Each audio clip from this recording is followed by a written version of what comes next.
I thought the hardest part would be letting him go. I really did. I thought once I got through the worst of it, once I survived the silence, the empty mornings, the nights where I cried without even knowing exactly why, I thought after all of that, the hard part would be over. But I was wrong, because just when I finally started to feel okay again, just when I stopped checking my phone every few minutes, hoping for something I couldn't even name, just when I had convinced myself, genuinely convinced myself, that I didn't need him anymore, he came back, not with an apology, not with an explanation, not with anything that might have made sense of all the time that had passed. Just a simple message, like nothing ever happened, like months hadn't gone by, like I hadn't spent all that time learning how to breathe without him. And the worst part, a part of me still wanted to reply. Not the strong part, not the part I had spent all those months rebuilding, the old part, the part that remembered how it felt to be loved by him, the part that, even after everything, still missed him. And that scared me more than anything. Let me tell you about him first. Because before the ending, there was a beginning, and the beginning was beautiful, and I think that's important to say out loud, even now, even knowing how it ended. I don't want to be the kind of person who rewrites the good parts just because the ending hurt. We met at a time when I wasn't looking for anyone. I had been on my own for a while, and I was okay with that. I had my routines, my friendships, my small, quiet life that fit me just right. And then he walked into it. Not dramatically, just gradually. The way a new season arrives. You don't notice the exact moment it changes. You just look up one day and realize everything is different. We started talking, and something about the way he listened made me feel like I had been waiting a long time to be heard. He didn't rush me. He didn't try to fix things. He just stayed in the conversation with me, present, patient, like I was worth slowing down for. And that undid me a little, if I'm honest, because I had spent a lot of years moving quickly, keeping things surface level, not asking for too much and not expecting too much in return. And here was someone asking me to go deeper, wanting to know the real things, the quiet things, the parts I kept tucked away. So I let him in, slowly at first, then completely, and for a while. It was everything. He felt like home in the truest sense of the word, not a place, a feeling, that specific feeling of being somewhere you don't have to explain yourself, where you can just exist, and it's enough. We had our own language, our own rhythms, the kind of inside jokes that don't make sense to anyone else, the kind of comfort that made ordinary evenings feel like something worth remembering. I loved him quietly and completely, the way you love things you're afraid of losing. But somewhere along the way, something started to shift.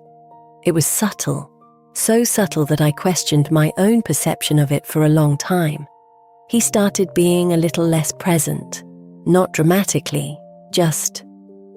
The attention that used to be so steady began to flicker sometimes.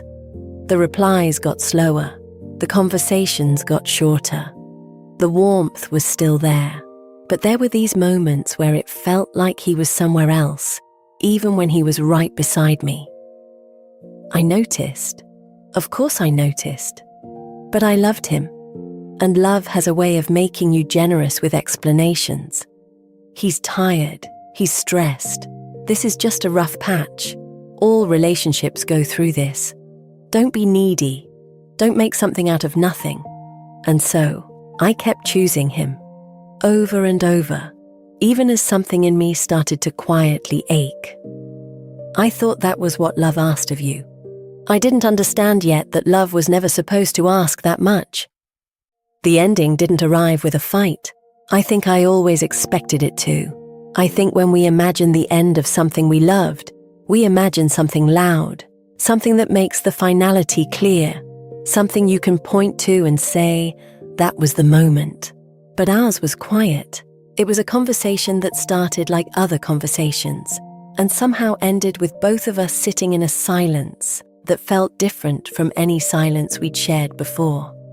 He said he wasn't sure what he wanted, that he cared about me but something felt off, that he didn't want to keep going if he couldn't give me what I deserved. And I sat there listening to him be kind about ending us, and somehow that made it worse.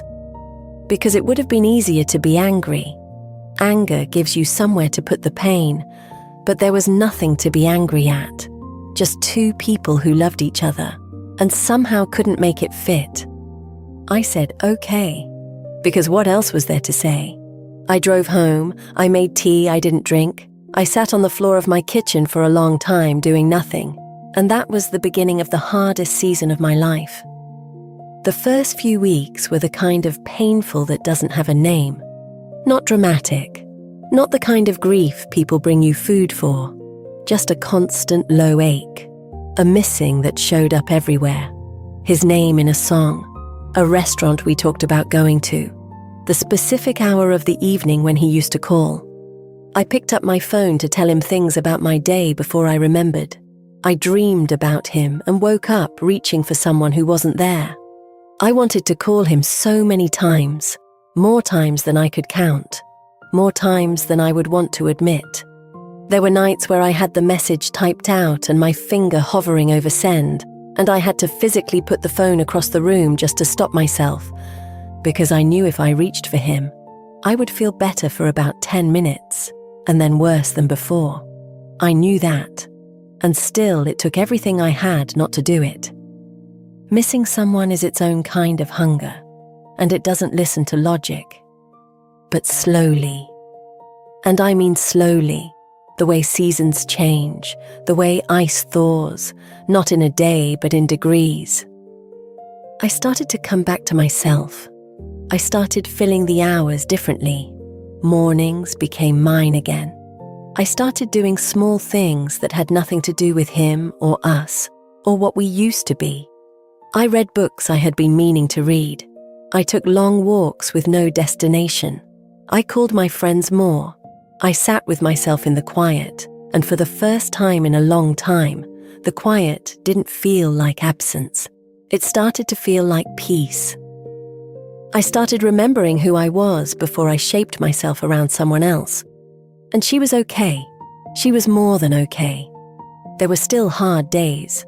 I'm not going to pretend otherwise. Healing is not a straight line. Some mornings I woke up fine, and some mornings the grief was right there waiting for me before I even opened my eyes. But the good days started outnumbering the hard ones. And then one day I realized I hadn't thought about him first thing in the morning. And then a few weeks after that, I realized I had laughed completely, fully, without any shadow of sadness underneath it. And I thought, okay, maybe this is what moving on feels like, not a sudden recovery, just a slow and quiet return to yourself. I was proud of myself. For the first time in a long time, I was genuinely proud of myself. And that's exactly where I was. When he messaged, it was a normal day, an ordinary, unremarkable, nothing special kind of day. I had been for a walk in the morning, made breakfast properly, the kind where you actually sit down instead of eating over the sink. I had plans for the afternoon, small, simple plans, the kind that feel luxurious when you've learned to appreciate your own company. I was okay, genuinely okay, not performing okayness, not convincing myself, actually okay. And then my phone lit up. I glanced at the screen the way you do automatically, without thinking, and there was his name. I want to tell you I reacted calmly. I want to say I looked at it, felt nothing, and put the phone down. But that's not what happened. What happened is that my whole body responded before my mind had time to catch up. Something shifted in my chest. My hands felt strange. I just sat there, staring at his name on the screen, completely still. The message was short. That somehow made it worse. Hey, I've been thinking about you. Hope you're well. That was it. No explanation for the silence. No acknowledgement of the time that had passed. No sorry. No, I've been struggling. No, I made a mistake. Just, hey. Like a casual wave from someone passing by. Like he hadn't been someone I loved. Like I hadn't spent months learning how to live without him. I put the phone face down, and then I picked it up again and read it again. And then I put it down again, and I sat there for a long time doing absolutely nothing. The memories came without permission, the way they always do. The early conversations. The first time he made me laugh so hard I couldn't breathe. The way he used to say my name. The evenings that stretched on past midnight because neither of us wanted to be the first to say goodnight. The comfort of him. The specific safety of being known by someone. And then the other memories. The ones I had worked so hard to sit with honestly. The distance that grew. The ache of loving someone who was slowly becoming less available. The night it ended. The floor of my kitchen. The tea I didn't drink.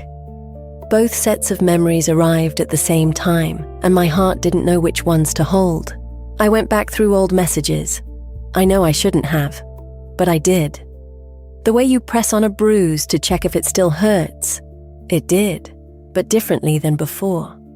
Before it hurt like grief, like something unfinished. Now it hurt more like recognition. Like finally seeing a picture clearly after staring at it blurred for a long time. I could see everything in those messages, not just what was said, but what wasn't. The moments where he pulled back, the moments where I reached further to compensate, the way I had slowly bent myself trying to hold something that was already loosening. And I felt for her, for the version of me in those messages. She was trying so hard. She deserved so much better than trying that hard. I spent the rest of that afternoon in a strange state. Not sad exactly, not angry, just stirred. Like something that had settled in me was circling again. Part of me wanted to reply. I won't pretend it didn't. Part of me wanted to say I've been thinking about you too, because I had. Sometimes, in that background, quiet way you think about someone who mattered. Part of me wanted to know what he meant, what he wanted. Why now? Why this way? But another part of me, the part that had done all that work, that had survived all those mornings, that had slowly and painstakingly found her way back to herself. That part was asking a different question. Not what does he want, but what do I actually need? I didn't reply that day. I gave myself the night, not to make him wait, not as a tactic, just because I knew that decisions made in the middle of emotional waves are rarely the ones you'd make standing on steady ground. So I waited until I was steady, and when I was, I sat down with myself, honestly. The way you can only do when you stop trying to talk yourself into or out of something and just let yourself see the truth. I thought about the relationship, not the version of it I had idealized in the early months of grief, when I only remembered the good parts and the missing made everything golden. But the real version, the full picture. The love was real. I don't take that away. What I felt was genuine and it mattered, and I'm not ashamed of any of it. But so was the loneliness I felt while standing right beside him. So was the doubt I swallowed over and over to keep the peace. So was the version of me who shrunk herself to fit into the space he had available. That was real too, and I had to respect that version of myself enough not to pretend otherwise. I thought about why he might be reaching out. Maybe he missed me. Maybe he was lonely. Maybe something in his life had shifted, and I was the first place his mind went. And honestly, I understood that. I had felt all of those things too. I knew what it was to lie awake and think about someone and want to reach for them, even knowing you shouldn't. But understanding something doesn't mean it's yours to carry. His missing me wasn't a reason for me to undo everything I had built, because the truth was, what I had built mattered.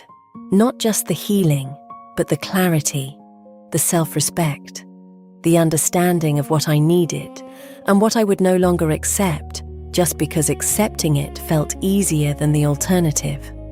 I had learned things about myself in the months since him that I would not have learned inside the relationship, about my own strength, about the kind of love I was capable of, about what I actually deserved when I stopped settling for almost, and going back, not to something new, not to something changed, but to the same patterns wearing a softer face. I couldn't do that to myself.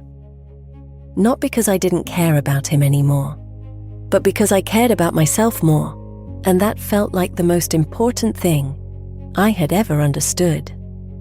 I picked up the phone. I looked at his message one more time, and I typed something short.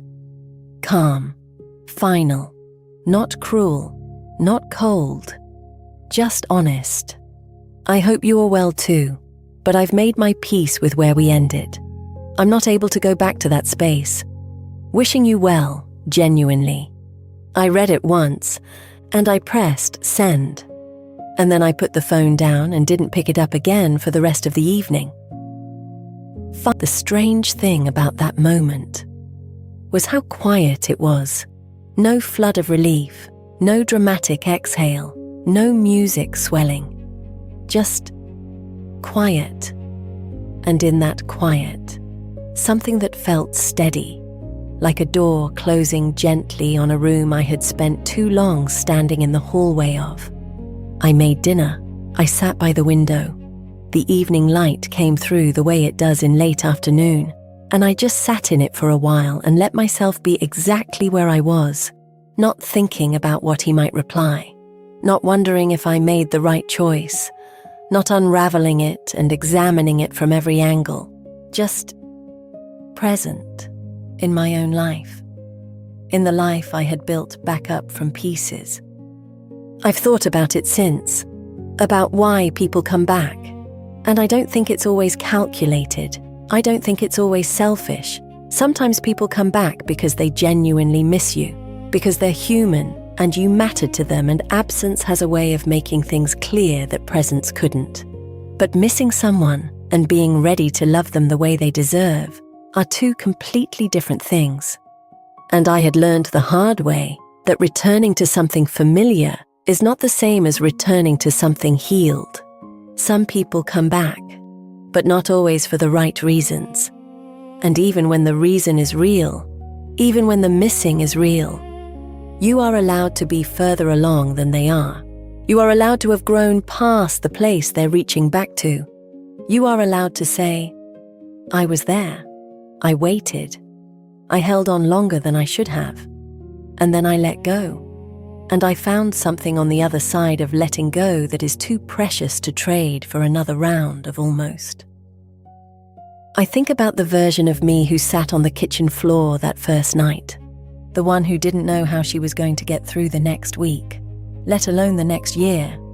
I want to tell her, you will be okay, not right away, not easily, but you will come back to yourself, and when you do, you will be more yourself than you have ever been.